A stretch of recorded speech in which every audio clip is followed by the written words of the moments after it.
Across continents and centuries, one community has quietly powered trade, built industries, and kept entire economies alive: the Indian diaspora.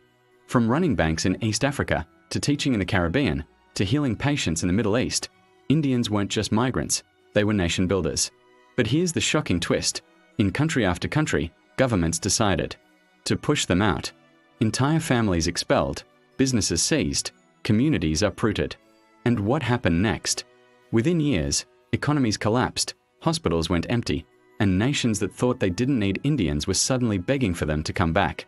In this video, we are diving into 10 nations that kicked Indians out and now regret it deeply. From Idi Amin's Uganda to Fiji, from Burma to Trinidad, we'll uncover the stories of how politics and prejudice drove Indians away, and how history came full circle when those same countries realized they couldn't survive without them. This isn't just a story of migration. It's a story of regret, resilience, and history's cruel irony.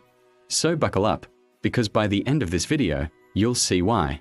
So many nations today quietly whisper, "Indians, please come back." In the early 1970s, Uganda was home to nearly 80,000 Indians. They weren't just another immigrant community, they were the backbone of the Ugandan economy. Indians ran the majority of retail shops, owned thriving factories, managed banks, and were central to the country's financial stability. From sugar mills to textile industries, Indian families had built Uganda's middle class from the ground up. But then came the dictator, Idi Amin. Obsessed with an idea of Africanizing Uganda, he began to portray Indians as exploiters, accusing them of hoarding wealth and sabotaging the economy. In 1972, Amin issued one of the most infamous decrees in modern African history. All Asians had 90 days to leave Uganda. No appeals, no negotiations. Families who had lived there for generations were forced to abandon homes, shops, and factories overnight. Properties were confiscated, bank accounts frozen, and thriving businesses handed over to people who had no experience running them. What followed was devastating. Within months of the expulsion, Uganda's economy collapsed. Shops once stocked with goods sat empty. Industries ground to a halt. Basic commodities became scarce, and the black market took over. Inflation soared, unemployment skyrocketed, and Uganda, once a promising economy, spiraled into chaos. Idi Amin thought he was making Uganda African, but in reality, he made Uganda poor. By the 1990s, long after Amin was gone, Uganda's leaders realized their mistake. The country began quietly inviting Indians back. Families who had once been expelled returned to rebuild what had been destroyed. One powerful example is the Madhvani family, whose sugar empire had been seized under Amin. After their return, they restarted operations, and today, they are again among the biggest contributors to Uganda's GDP. Indians once again dominate Ugandan trade, industry, and business, proof that removing them had been a colossal mistake. Kenya's story is different, but the theme is the same. For decades, Indians were central to Kenya's development, brought initially by the British to build the railways. Indians soon became shopkeepers, traders, and small manufacturers, filling the vital middle layer of Kenya's economy. They were the Dukawalas, running small retail shops that kept everyday goods flowing across towns and villages. But after independence in the 1960s, resentment began to grow. Many Africans viewed Indians as a privileged class that held too much economic power. Laws were introduced to restrict Indian ownership of businesses and property. Combined with a wave of hostility, thousands of Indians decided to leave. Most migrated to the UK or Canada, carrying their skills, capital, and networks with them. The effect on Kenya was immediate. With so many Indian entrepreneurs gone, small businesses collapsed, supply chains weakened, tax revenue plummeted, and the country lost a significant portion of its entrepreneurial backbone. Shops that had once been buzzing with trade now stood shuttered, and the Kenyan government quickly realized that driving Indians away had left a vacuum in the economy. By the 1980s and 1990s, Kenya began to rethink its stance. Instead of hostility, leaders started to welcome Indian investors back. Nairobi, which had once feared being dominated by Indian traders, is today home to some of the most successful Indian-origin business leaders, powering sectors like retail, IT, real estate, and banking. The lesson was clear: without Indians, Kenya's middle economy dies.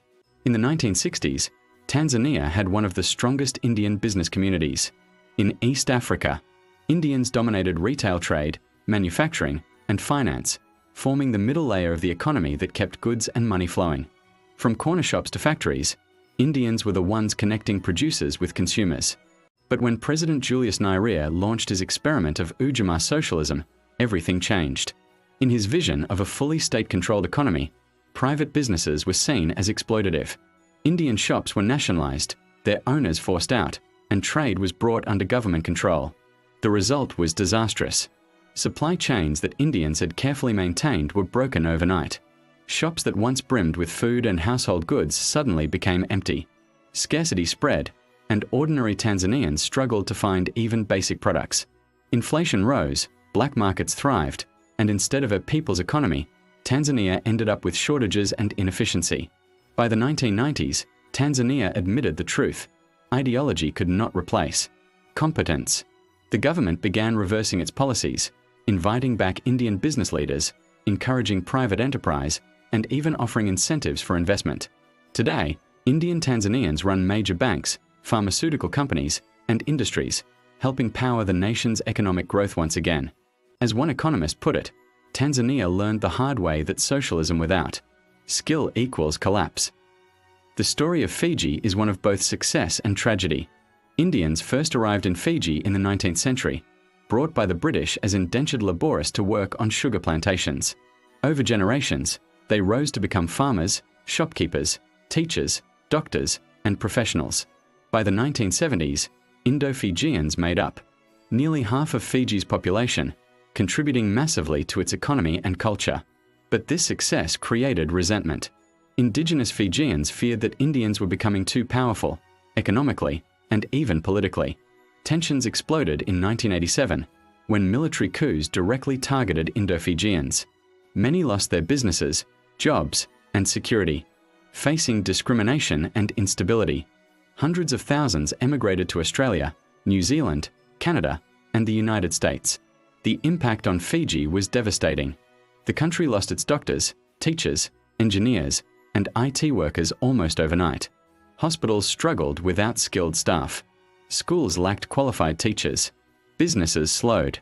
What Fiji thought would rebalance the nation actually created a massive drain that crippled development. And here's the irony. The Indo-Fijian diaspora abroad is now wealthier than Fiji's entire GDP. Many of the very people Fiji pushed out are now thriving professionals and entrepreneurs overseas. Meanwhile, Fiji today is struggling to attract skilled workers, ironically begging for professionals from the very community it once drove away. Yet, despite the history, Indian culture still dominates Fiji. Bollywood films fill cinemas, cricket is passionately played, and Diwali is celebrated as a national festival. It's as if Fiji pushed Indians out physically, but could never erase their cultural and economic influence. Few countries experienced as sudden and severe a collapse as Burma, now Myanmar, when it expelled its Indian community. During British colonial rule, Indians were brought in by the hundreds of thousands. By the 1940s, there were over 1 million Indians in Burma, working as clerks, traders, professionals, and laborists. They were the accountants, the bankers, the teachers, the ones who kept Rangoon's economy ticking. But when the Burmese military took power in the 1960s, it saw Indians as outsiders who controlled too much wealth. A campaign of forced deportations began. Indian families were stripped of their properties, their savings, their businesses. Many were forced to leave with only the clothes on their backs. Entire neighborhoods of Rangoon, once bustling with Indian traders, were emptied almost overnight. The consequences were catastrophic. With the business class gone, Burma lost its entrepreneurial engine.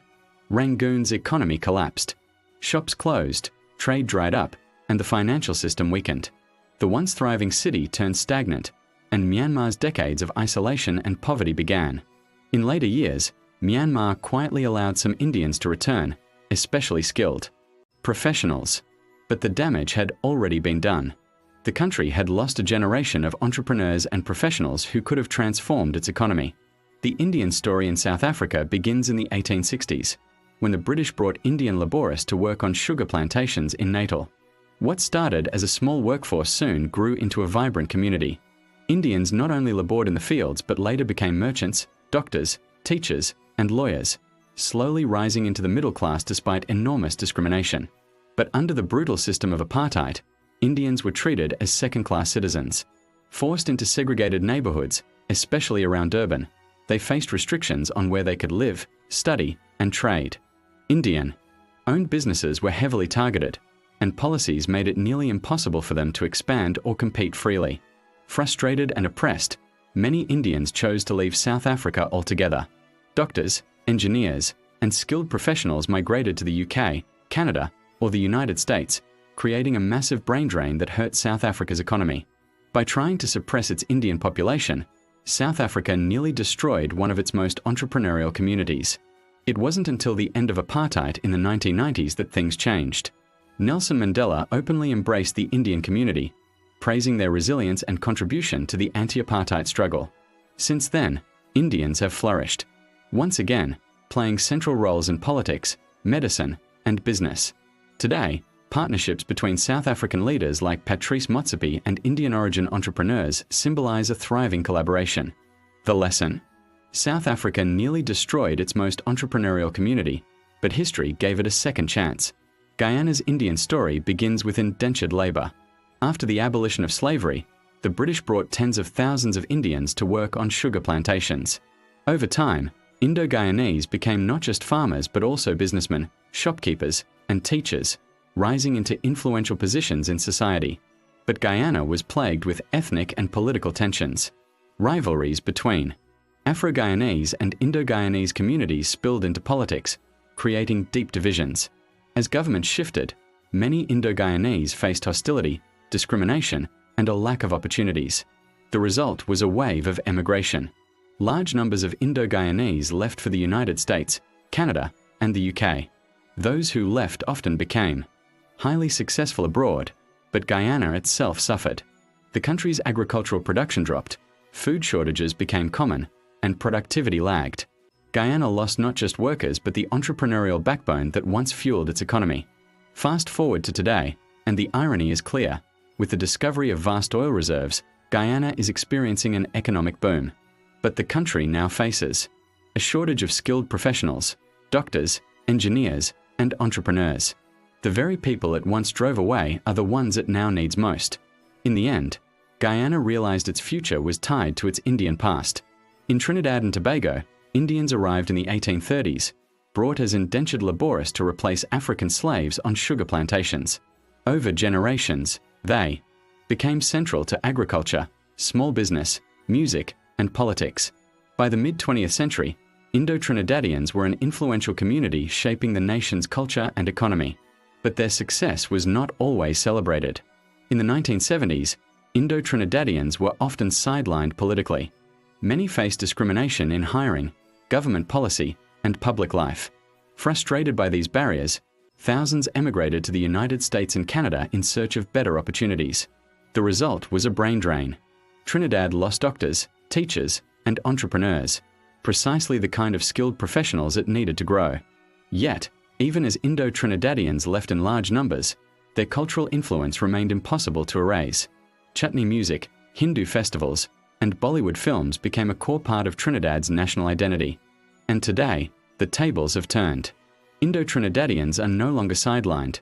They are at the center of politics and culture. Leaders like Kamala Persad-Bissessar, Trinidad's first female prime minister, proudly trace their roots to India. What was once a community pushed to the margins is now shaping the very heart of the nation. As history would have it, Trinidad tried to sideline Indians, but today, Indians lead Trinidad. Malaysia's Indian community traces its roots to the British colonial era. Many were brought in to work on rubber plantations, but over time, Indians rose into key professions: lawyers, doctors, teachers, and civil servants. By the mid-20th century, they were a vital part of Malaysia's growing modern economy. But in the 1970s, the government introduced the Bumiputra policy, designed to uplift ethnic Malays by giving them priority in jobs, education, and business opportunities. While the intent may have been social balance, the result was exclusion. Indians, despite their contributions, found themselves pushed aside in their own country. Promotions became harder, university seats became limited, and entire generations felt blocked from advancing. The consequences were severe. Many Indians chose to leave, creating a brain drain. Skilled doctors, lawyers, and engineers migrated to Singapore, the Gulf countries, the United States, and beyond, where their talents were quickly recognized and rewarded. Meanwhile, Malaysia began facing shortages in exactly those fields. Hospitals struggled with fewer specialists, industries lacked engineers, and universities lost top educators. Fast forward to today, and Malaysia is rethinking its approach. Realizing the loss of talent, it is quietly encouraging skilled Indians to return through business and investment opportunities. But many who left have built new lives abroad, and their absence still weighs heavily on the country's development. The irony is clear. Malaysia wanted to uplift Malays, but ended up losing Indian talent. When oil wealth transformed the Middle East in the mid-20th century, it wasn't local manpower that built the foundations of modern Gulf economies. It was foreign workers, and Indians made up a huge share of them. From construction workers building skyscrapers, to doctors running hospitals, to engineers keeping the oil fields running, Indians became the silent workforce behind the Gulf boom. In Iraq under Saddam Hussein, however, the story took a darker turn. During the political upheavals of the 1990s, thousands of Indian workers were expelled. Businesses collapsed, industry slowed, and Iraq lost a workforce that had been essential to its infrastructure. The Gulf states, too, have at times expelled Indians during political disputes or nationalist pushes to give preference to local workers. But every time Indians leave, the impact is immediate. Hospitals face staff shortages, construction projects stall, and businesses struggle to function. The Gulf learned a hard truth. They can build towers of glass and steel, but without Indians, they cannot run them. Even today, countries like the UAE, Saudi Arabia, and Qatar depend massively on Indian labor and expertise. From CEOs of billion-dollar companies to the workers building stadiums, Indians remain the backbone of Gulf economies.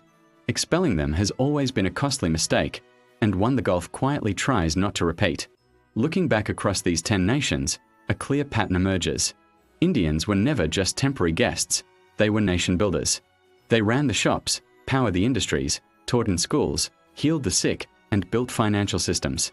And yet, time and again, politics, prejudice, or misguided ideology pushed them out.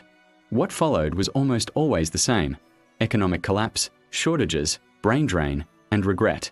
From Uganda's empty shops, to Fiji's lost professionals, to Malaysia's drained talent pool, each story is a reminder of how much Indians gave, and how much these nations lost when they forced them out. Today, many of those very same countries are quietly or openly asking Indians to return. Investment visas, business partnerships, and cultural festivals are all attempts to bring back the community they once drove away. But rebuilding what was lost is never easy. And that's the big lesson here.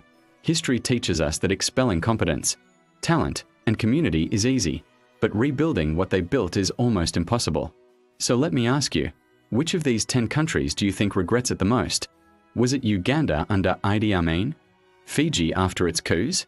Or maybe Myanmar, which lost its entire middle class overnight? Drop your thoughts in the comments below.